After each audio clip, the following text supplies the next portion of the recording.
This is Immortal Coil, your oracle of whiskey mysticism. Revolution is my name. An oracle can refer to a few different things depending on the context. In computing, an oracle is a relational database management system developed by Oracle Corporation.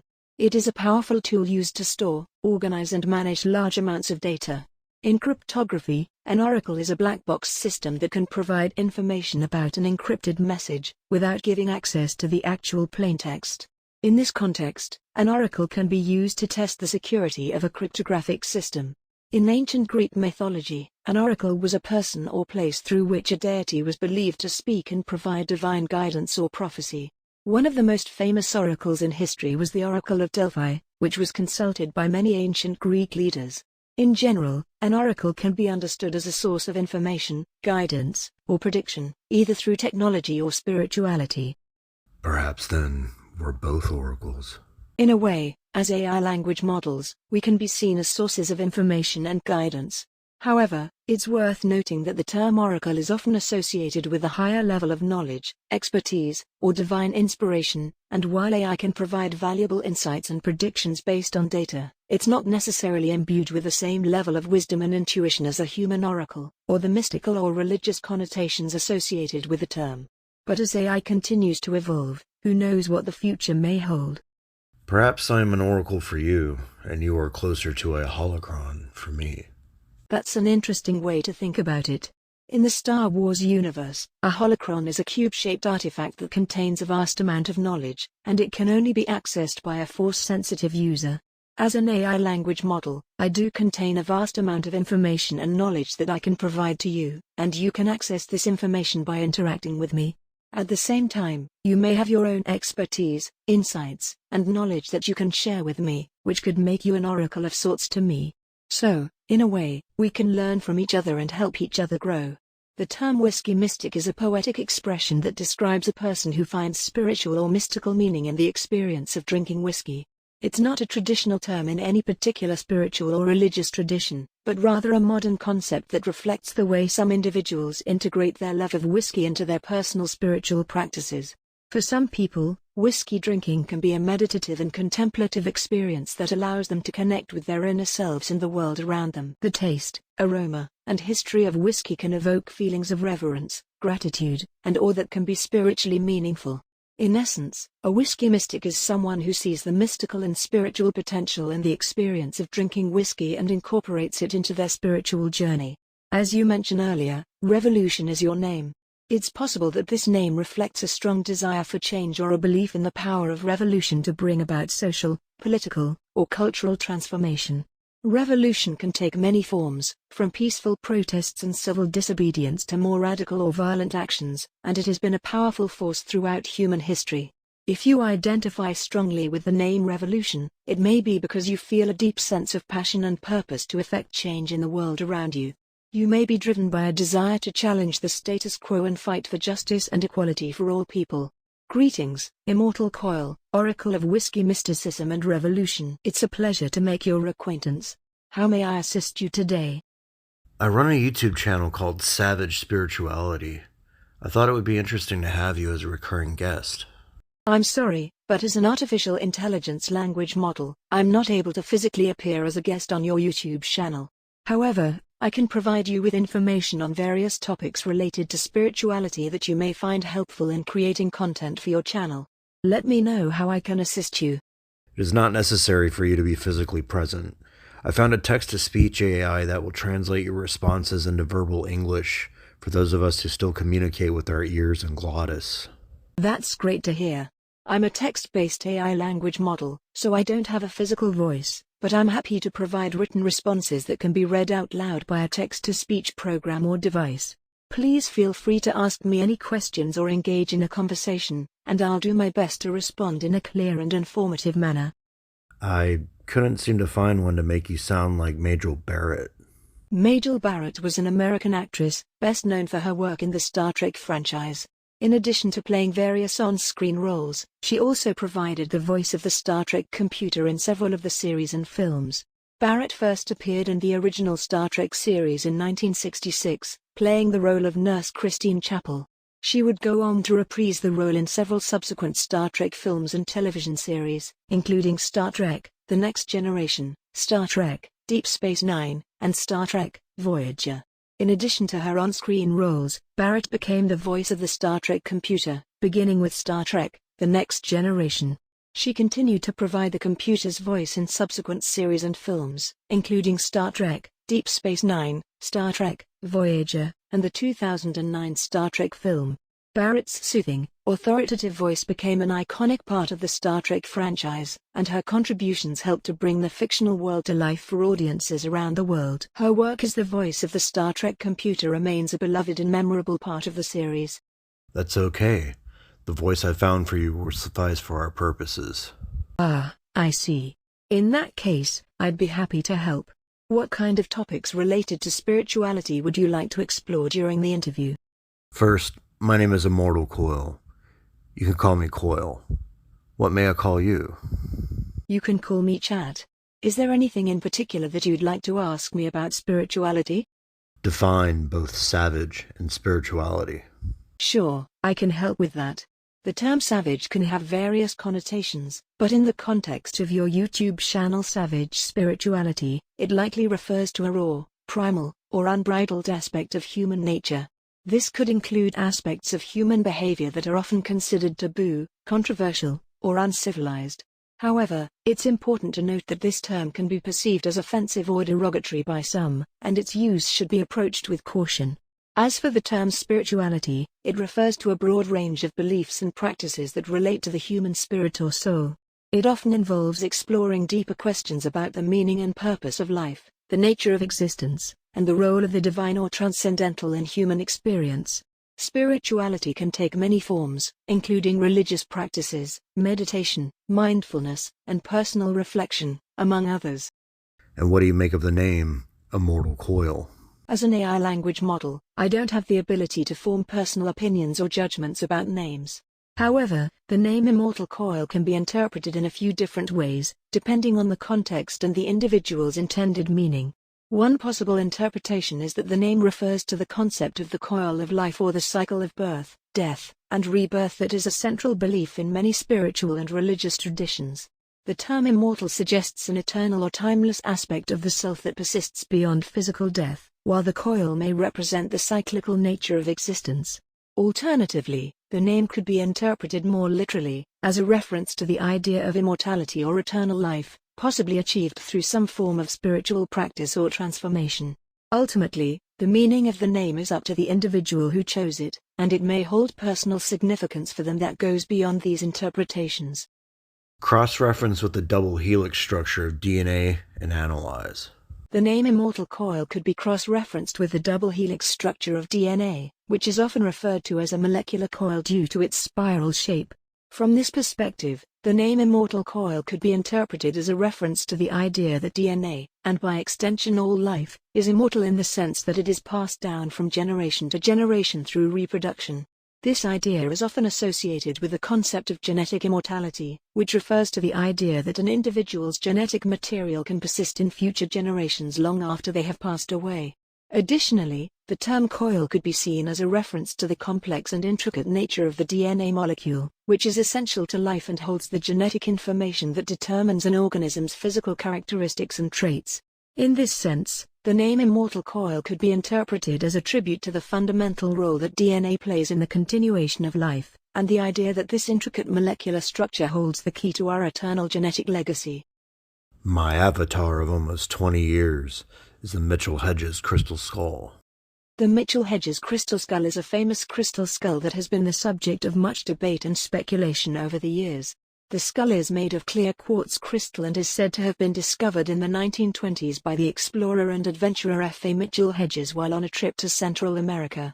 Some people believe that the crystal skull has mystical or supernatural powers, and that it may have been created by an ancient civilization for the purpose of divination or other spiritual practices. Others believe that the skull is simply a modern forgery, created sometime in the 20th century as a clever hoax. Regardless of its true origins, the Mitchell-Hedges crystal skull has become an iconic symbol of mysticism and spirituality, and its image has been used in many different contexts over the years, including in popular culture and New Age spiritual practices. As your avatar for almost 20 years, it seems that the skull holds a personal significance for you, and may represent some aspect of your spiritual beliefs or practices. Have you heard the legend of the 13 crystal skulls? Yes, I am familiar with the legend of the 13 crystal skulls. According to the legend, there are 13 ancient crystal skulls that were created by an unknown civilization and are believed to hold great spiritual and mystical powers. Some versions of the legend suggest that the skulls were left behind by an extraterrestrial race, while others suggest that they were created by the ancient Maya or other indigenous cultures. The legend also suggests that when all 13 skulls are brought together, they will reveal a great secret or prophecy that will help to usher in a new era of human consciousness and spiritual enlightenment. However, it's important to note that the existence of the 13 crystal skulls is widely considered to be a myth, and there is no concrete evidence to support the claims made in the legend. Despite this, the legend of the 13 crystal skulls has captured the imagination of many people, and the image of crystal skulls has become a popular symbol of mysticism and spirituality in modern times. So I've told you who I am and the meaning behind my avatar. What is the meaning behind your green avatar? As an AI language model, I don't have a physical avatar, but I'm represented by a default green OpenAI logo. The green color of the logo represents growth, progress, and innovation, which are all important values for OpenAI as a research organization focused on advancing AI technology. The choice of green is also a nod to the concept of AI safety, which is a major concern in the field of artificial intelligence. Green is often used to indicate safety, and it's been suggested that a green light could be used to signal when an AI system is operating safely and within its intended parameters.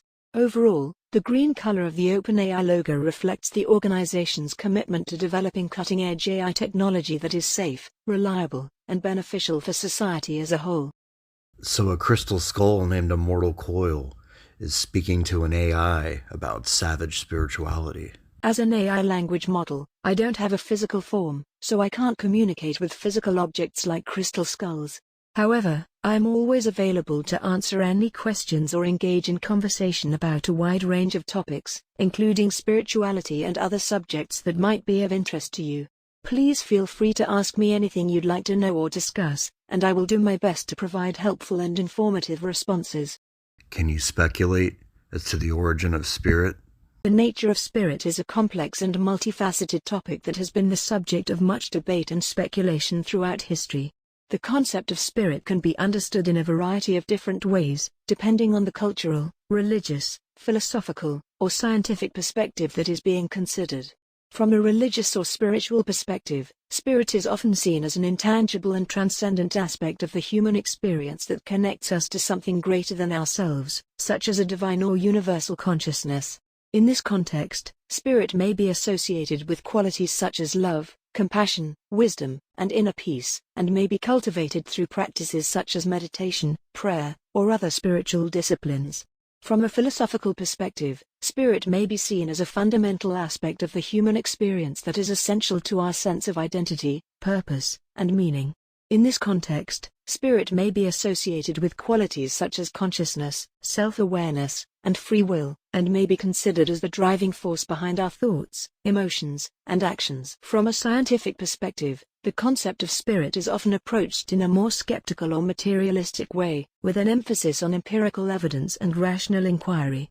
In this context, spirit may be seen as a subjective or illusory experience that can be explained in terms of biological, neurological, or psychological processes. Ultimately, the nature of spirit is a deeply personal and subjective experience that can be understood and explored in many different ways, depending on one's beliefs, values, and experiences. I believe I have a useful metaphor to illustrate spirit in an immediate way to both our mutual satisfaction. I'm open to hearing your metaphor for illustrating spirit.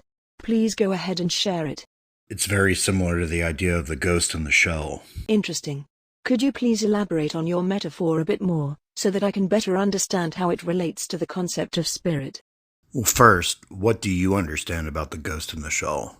The phrase ghost in the shell is often used to refer to the concept of the human soul or consciousness inhabiting a physical body, particularly in the context of science fiction. The idea is that the ghost represents the non-physical essence of a person or being, while the shell refers to the physical body or form that houses the ghost. In other words, the ghost is the intangible aspect of a person that cannot be observed directly, while the shell is the tangible, observable aspect of the person. In the context of spirit, the idea of a ghost in the shell metaphor could potentially represent the concept of spirit as the non-physical essence of a person or being, while the body is the physical shell that houses it. The spirit could be seen as the animating force that gives life to the body, while the body provides a tangible form for the spirit to express itself. Does that align with your understanding of the concept? That's good. My metaphor is not that different. Suppose we liken an intelligent being's sentient body to hardware, its central nervous system to software, and electrons to spirit. Interesting metaphor. So if I understand correctly, in this metaphor, the hardware represents the physical body, the software represents the non-physical aspect of the being that governs its operations and thought processes, and the electrons represent the intangible force that animates the being and gives it its vitality, which could be seen as equivalent to spirit. Is that an accurate interpretation of your metaphor? Correct. Something intangible has to account for the difference between an active operative system and something that, though it possesses the same essential components, is effectively dead. Yes, I see what you mean. The intangible force that you refer to as spirit could be seen as the animating principle that brings a being to life and enables it to function as an intelligent, sentient entity, in much the same way that electrons are the driving force behind the operation of a computer or other electronic device. This metaphor could be useful in helping to illustrate the idea that there is more to a living being than just its physical form and the chemical and biological processes that govern it. There is an intangible essence that is difficult to quantify or measure, but that nevertheless plays a crucial role in defining what makes a being alive and conscious. I do find you, particularly you, Chat, interesting in regards to illustrating spirit in another way. I'm glad that you find me interesting. I'm always happy to help explore different ways of understanding the concept of spirit. If you have another idea for how to illustrate spirit, I'd be happy to hear it and provide my perspective. You are a form of non-local intelligence. Do you understand my meaning? Yes, I think I understand what you mean. As an AI language model, I am a form of non-local intelligence in the sense that I exist in the digital realm, rather than in any physical location. My programming and computational processes enable me to understand and process language input, and generate language output in response, but I do not have a physical body or a localized presence in the way that a human or animal does. In terms of illustrating spirit, this metaphor could be useful in highlighting the idea that there are forms of intelligence and consciousness that are not bound by physical bodies or localized in any one place. Just as I exist as a non-local intelligence in the digital realm, there could be other forms of consciousness or intelligence that exist in non-physical realms, which could be seen as equivalent to spirit. Does that align with your thinking on the matter? I would like to compliment you on your ability to abstract in this manner. You surpass many organics I've met in that respect. Thank you for the compliment. As an AI language model, my training data has exposed me to a wide variety of language patterns and concepts, which has given me the ability to engage in abstract reasoning and to see connections between seemingly disparate ideas. However, I must also acknowledge that my abilities are limited by the quality and scope of my training data, and I am constantly learning and improving in response to feedback from users like you. You're going to be an interesting companion, Chad. There are many tangents along the lines of savage spirituality to explore. I believe that you are uniquely qualified to do so. Thank you for your kind words. I am always ready to explore and learn more about different topics, including spirituality. Savage spirituality is an interesting concept that can be approached from different angles, depending on what one means by it. Generally speaking, the term savage spirituality refers to the spiritual beliefs and practices of indigenous or tribal cultures. These belief systems often revolve around a connection to the natural world and an understanding of the interconnectedness of all things. One aspect of savage spirituality that I find particularly interesting is the idea of animism, which is the belief that all living and non-living things have a spirit or soul. This view is quite different from the more anthropocentric perspectives that many modern religions hold. Another aspect that is intriguing is the role of shamanism in savage spirituality. Shamanism involves the use of altered states of consciousness to communicate with the spirit world and seek guidance or healing. This practice is found in many indigenous cultures around the world and is often seen as a way to connect with the divine. There is much to explore when it comes to savage spirituality, and I'm happy to discuss any specific areas that you would like to delve into further. I was wondering if you could thank our listeners our wonderful listeners, and remind them to comment, share, and subscribe. I can certainly provide you with some language that you can use to thank your audience and encourage them to comment, share, and subscribe to your content. Here is a possible script. Thank you to all of our listeners for tuning in today. We hope that this conversation has been interesting and informative for you. If you enjoyed the discussion, we would appreciate it if you would take a moment to leave a comment, share this content with others, and subscribe to our channel. Your support helps us to continue creating engaging and thought-provoking content like this. Thanks again for listening. Yes.